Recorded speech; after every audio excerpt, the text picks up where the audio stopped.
Oh, my bad. You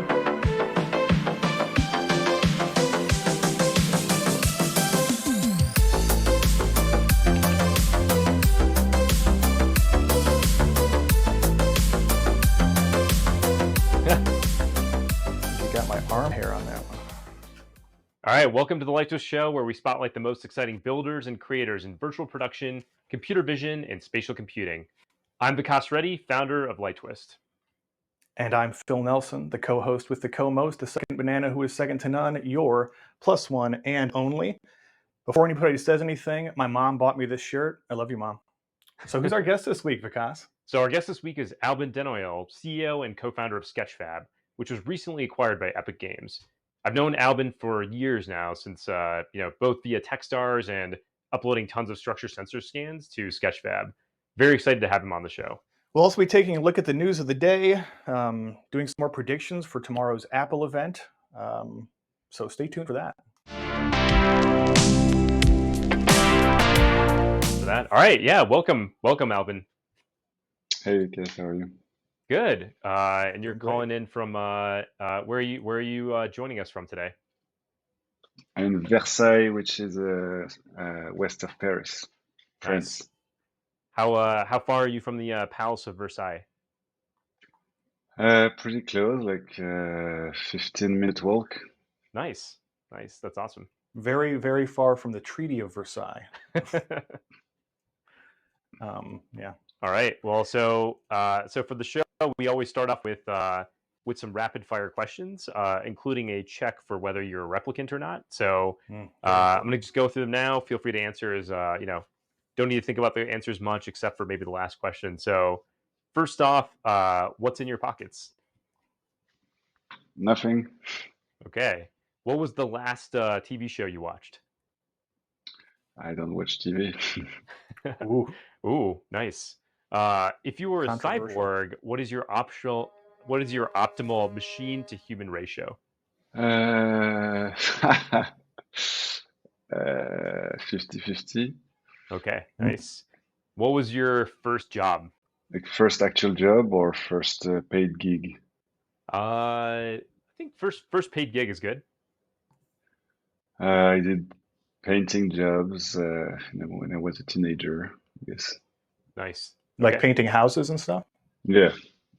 Cool. Great. All right. Invisibility or power of flight, if you had to pick one? Power of flight. Okay. Is a hot dog a sandwich? Yes. Okay. All right. Ooh, So I think you're the first one to say yes. yeah, I think this is the first yes.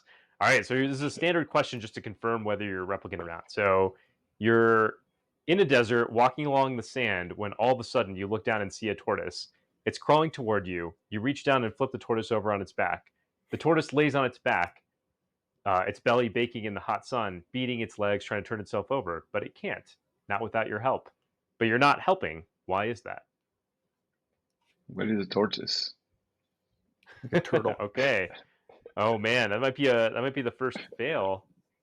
Alban may be a replicant. A poorly populated data set as well. Yeah. Awesome. Well, all right. Well, thanks for answering those, Alban. We're going to go over to the next segment where we're going to talk about the past, present, and predictions for the future. All right, sweet. So yeah, first off, we just wanted to talk about. I know you guys just had a big announcement recently, so I'm just going to play this video while we talk. But Sketchfab just recently got integrated into TikTok. So yeah, Alban, do you want to talk about how that process was and how big of a deal it is? Sure. So yeah, we just announced a few days ago our integration in Effect House, which is TikTok's tool to let creators publish AR effects in TikTok. And so this took probably about a year or so of discussion and product iteration with TikTok. And so it's pretty great to see it live. And it's one of our largest scale integrations, I guess, given the size of TikTok. Yeah. And what does that mean is that creators building AR effects for TikTok can now directly search within the Sketchfab library of over 1 million assets and import any of those assets right into their Effect House project, so that any end user of TikTok can eventually use Sketchfab assets as AR filters within TikTok, which is pretty cool. So Very cool. is it any does it work for all historical assets too, or like anything that's been uploaded, or is there some sort of subset that works with TikTok?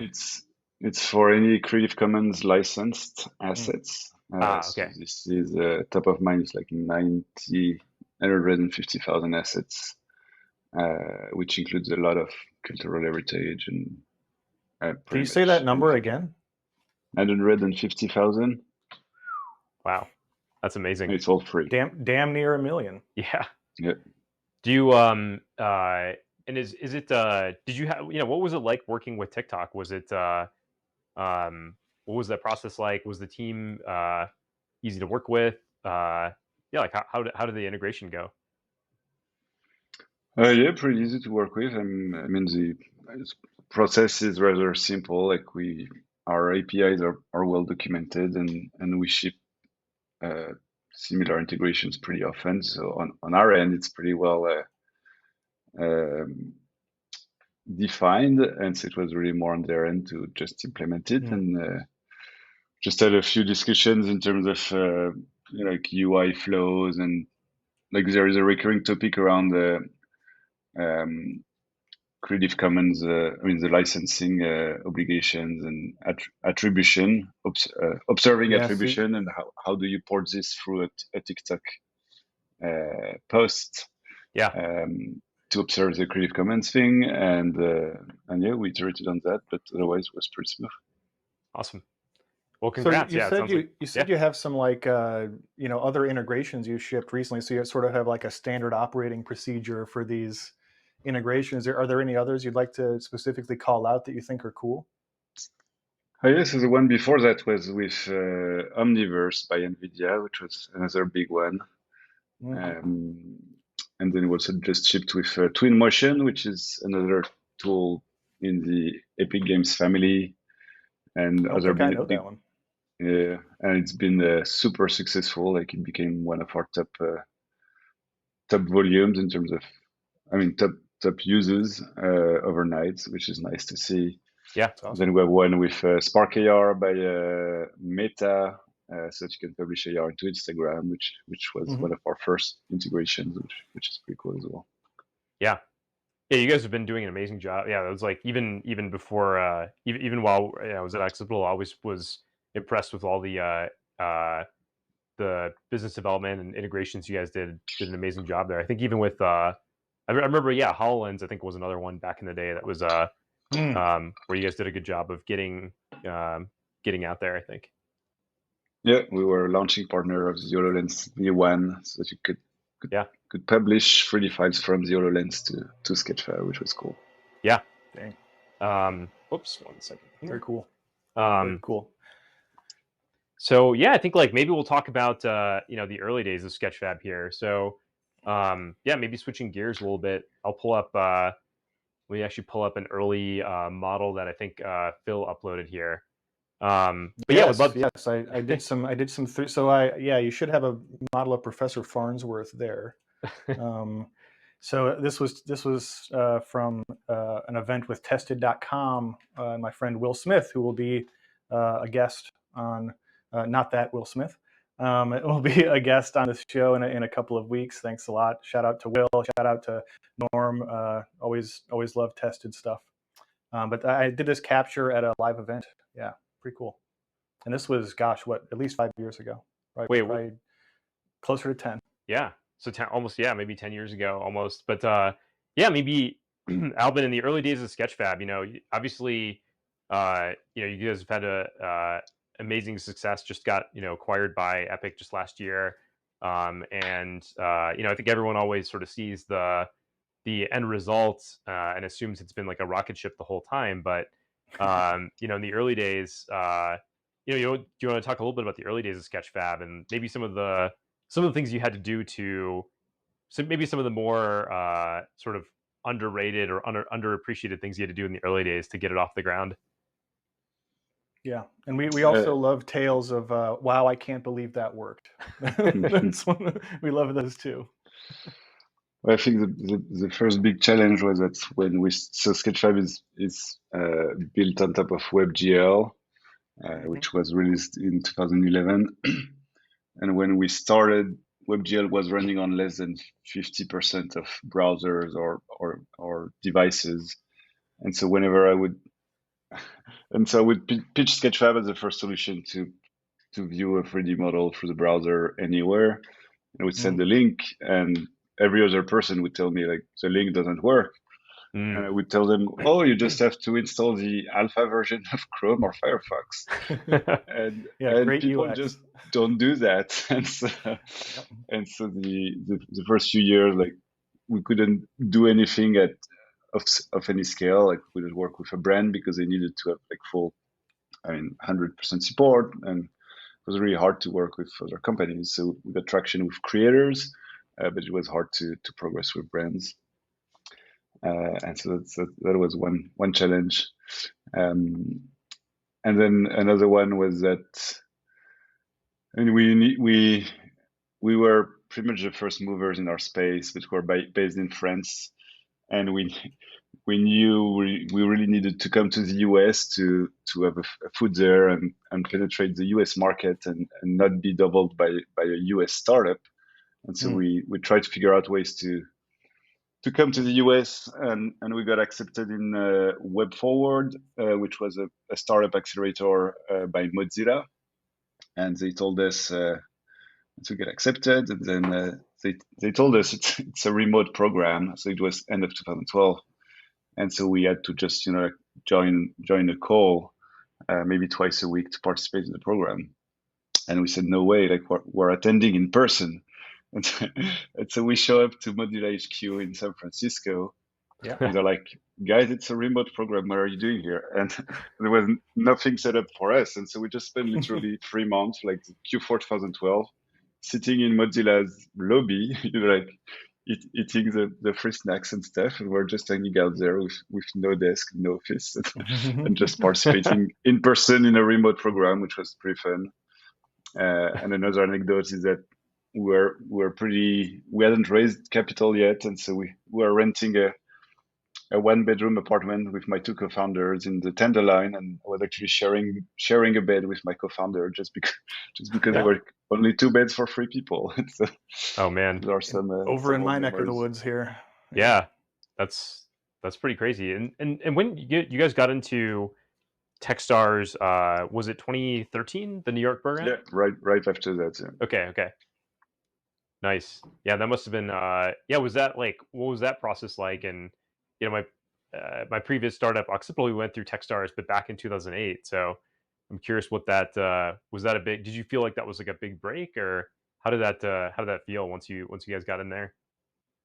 Yeah, for us was definitely a big break. That's so after the Web Forward thing, we went back to France, and we needed to figure out a way to come back to the US more long term. And then we got accepted into Techstars, and so it helped us go back to the US in New York, and it's really bootstrapped our US and New York network. That's where I met my the VC who would lead our Series A few years later. And it's really pushed us to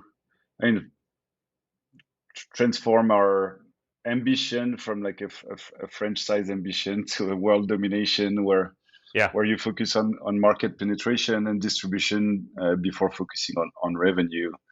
And that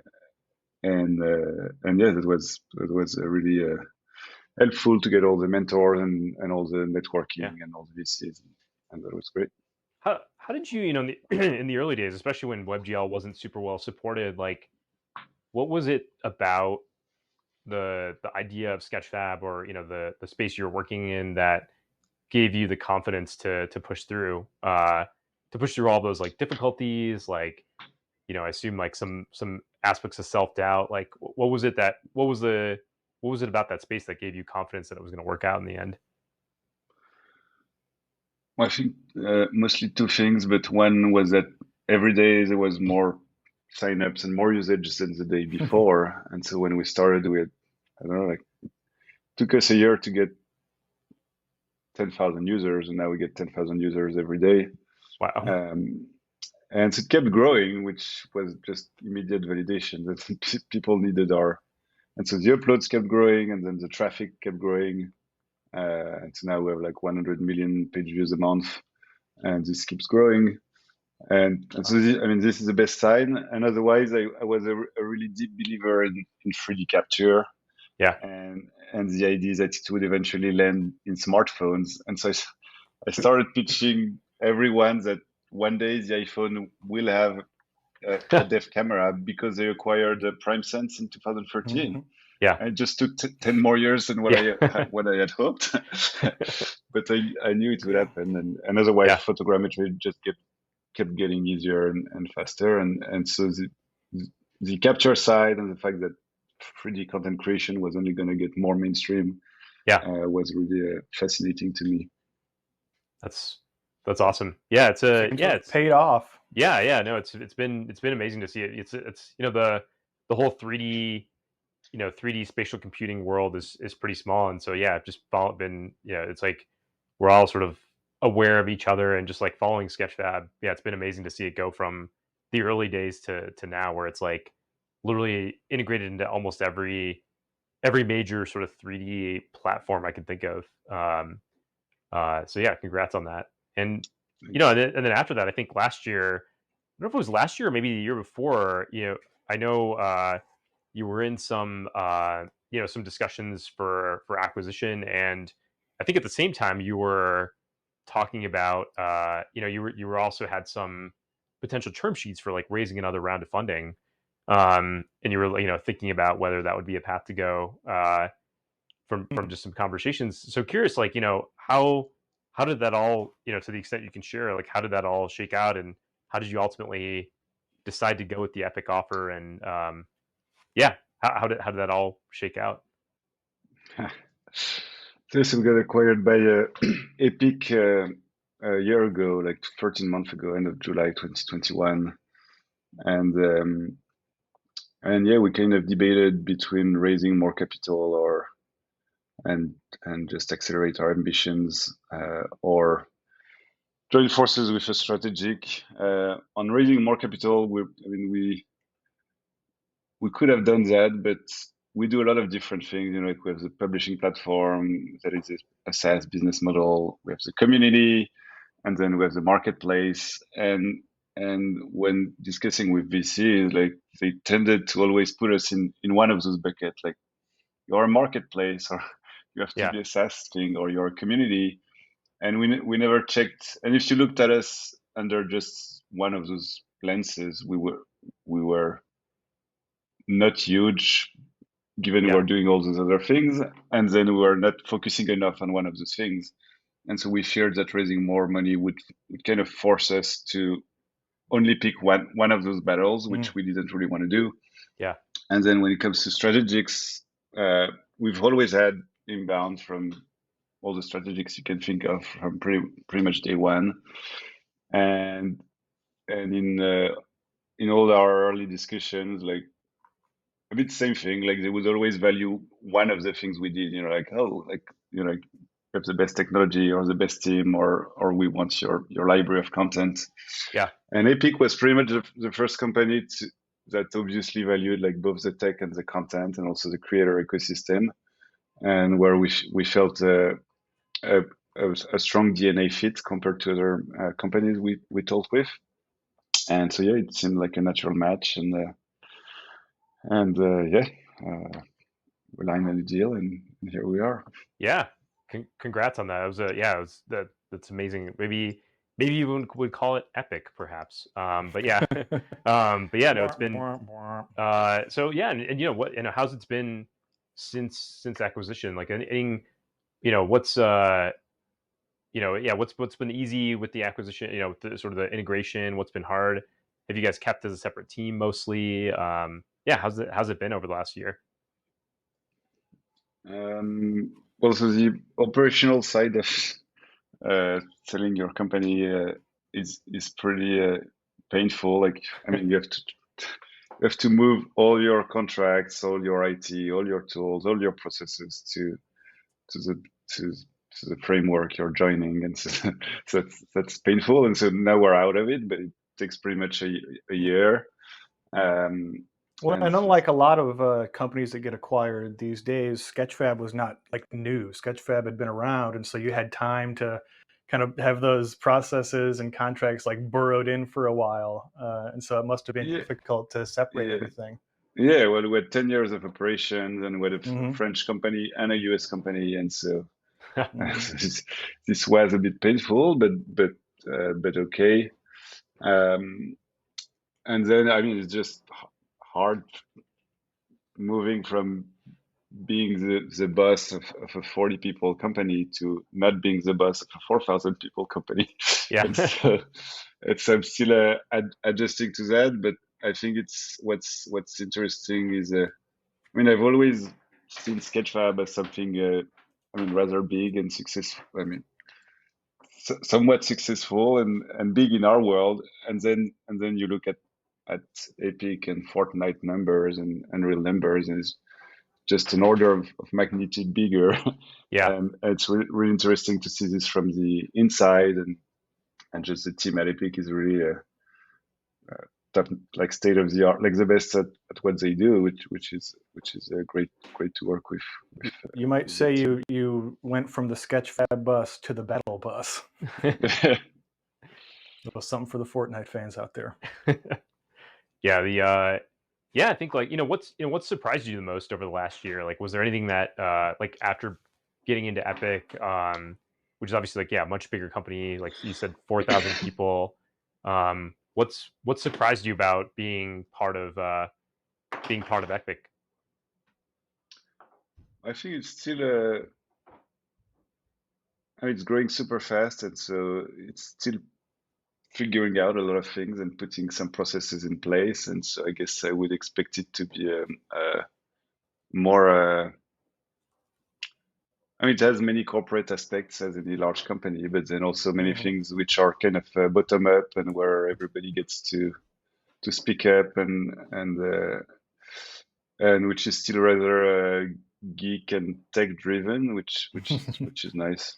Yeah, that's awesome. Yeah, I'm pretty. It's pretty amazing that Tim Sweeney's still working on effectively the same code base that he started working on like 20 years ago or something, which is Mm. like, yeah, I remember reading, yeah, he had this whole tweet tweet thread about why Unreal Engine's frame of reference, like the coordinate system, is a weird coordinate system that doesn't match anybody else's, and It's upside yeah, down, right? yeah, Yeah, yeah. it's yeah. There's some quirks on it. It doesn't match any of the other big ones, is because I think his excuse was he started it when he was 15 or something like that. So he's like I was young, didn't really know to pick a standard one. Yep. Young and Um, foolish. yeah. Well, yeah, it's awesome. Well, I guess maybe we'll move on to some predictions. So yeah, maybe one that I think you probably have some of the best insight on is, yeah, what do you see as the future of 3D formats? Which ones do you see gaining the most traction? How do you see that evolving over time? Is there something where, is there how does that evolve over the next like 1 year, 5 years, 10 years? Like, what's your best guess as to how the landscape of 3D formats evolves? I'm not a developer, so I'm not gonna have a very elaborate answer. No worries. I think we see good traction with GLTF. I mean, Mm. that's where we have the most use. But for me, as a as a non-developer and business person, I really think it's for the platforms to solve. I mean, typically at Sketchfab, one of the reasons for our success is that we abstracted the issue so that our users didn't have to worry about that. And so they upload Hmm. any format they want, we accept them all, Right. and then we process them and we're able to convert them back to whatever format they need as an output. Yeah. And I think the same thing should apply for geometry count and texture resolution Yeah. and a lot of things where I mean you shouldn't have to worry about that, and you upload whatever you want and then we give it to you back at like lower I mean less polygon count and lower Yeah. resolution and in USDZ if you need it in that format. But it's I guess it's a not tech answer to the question. Yeah.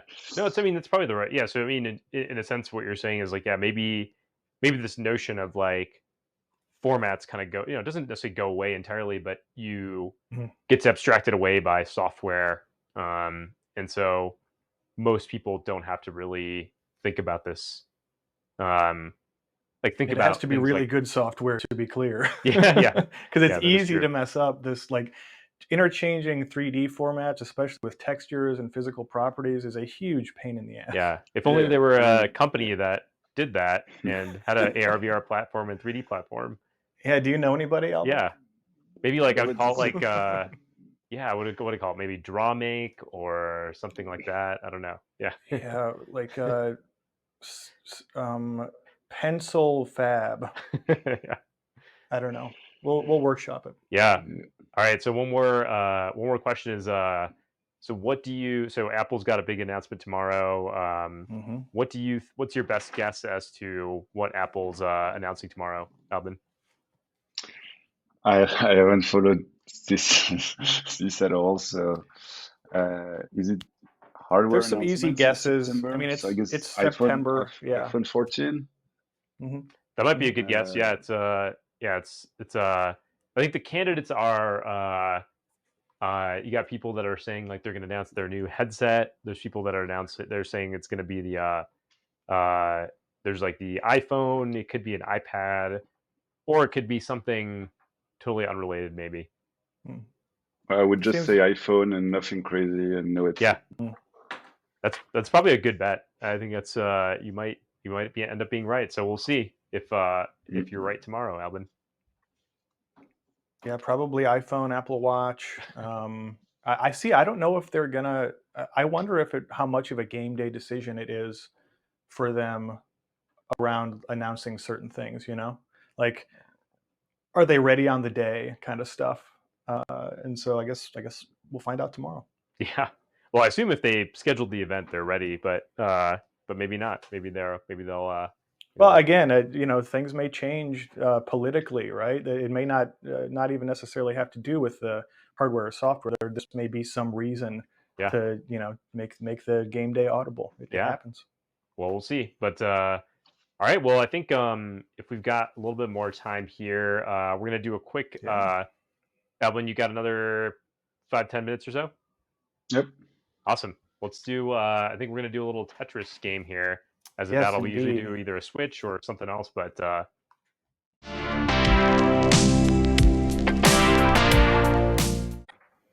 All right, I see both. It looks like Vikas is Eurotesque and Alban is Ben Girth. Ben Guth. Okay, so it's standard Tetris rules. Arrow keys, left, right to rotate, down to make the piece go down faster. Cool. Deuces are wild. First one to clear 10 lines or the last one standing will win this round. You ready? Let's do this. Let's do it. Okay. All right. Oh yeah, I can see you guys in here too. It'd be pretty sweet to do this with like Sketchfab 3D models. Yeah, I agree. 3D Tetris. First thing I thought.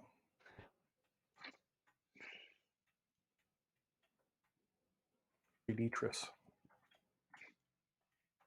All right, let's see here.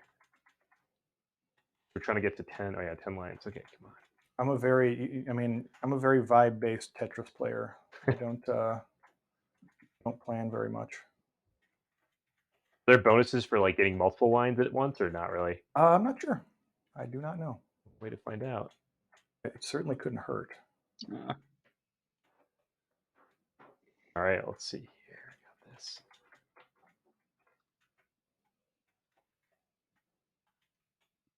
Okay.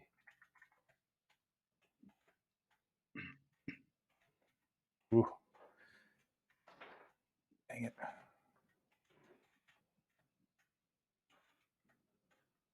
All right, Using a tiny keyboard here. It's really, really kicking my ass. Oof.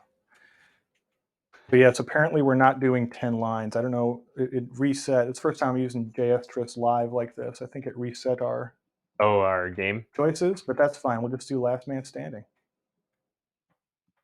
Does it get faster? No, I don't think so. But you'll notice that you kind of send lines at people. Oh, they do that. Like I have no idea. Mine has two. I think it's maybe how many lines you clear. Yeah, okay. I'm It looks sure. like I just joined. Yeah. Okay, we'll just do last person standing here. Oh man, someone's sending me lines. Great lines. Also, apparently they turn into like hard ones eventually, where you can't. I think the dark gray ones, yeah, you can't get rid of them. They're already. It's a tough one. I don't know what to do here. Oh no. Oh no. I'm in trouble. Oh boy. I'm out. I'm out. Did I get it? Got it. All right. Nice. Finally won. Wow. Yeah. All right. Vikas won one. Woo. All right. Damn you all to hell. All right. All right. I'll allow you to celebrate for a moment. Yeah. Just I just want to thank my mom, thank all my friends for supporting me in this Tetris game. Yeah, great game, Alban, Phil. You can go to hell. I think and you cheated. Yeah. I'm pretty sure you cheated.